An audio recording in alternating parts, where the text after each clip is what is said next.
அன்னம். அன்னம் என்பது அன்னப்பறவை என்று நினைத்து கொண்டு அது பாலையில் தண்ணியும் பிரித்து விடும் என்று சொன்னார்கள். எனக்கு ஒரு சந்தேகம் இருந்தது. அன்னம் என்று தானே சொல்லியிருக்கிறார்கள், அன்னப்பறவை என்று சொல்லவில்லையே என்று.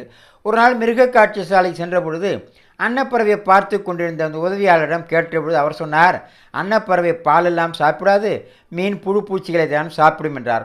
பிறகுதான் எனக்கு வந்தது, அன்னம் என்பது நாம் சாப்பிடும் சாதம் என்று ஒரு பொருள் உண்டல்லவா என்று.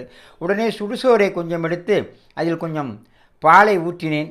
என்ன ஆச்சரியம், கொஞ்ச நேரத்தில் தண்ணீர் தனியாக பிரிந்து அந்த சாதத்தை சுற்றி இருந்தது.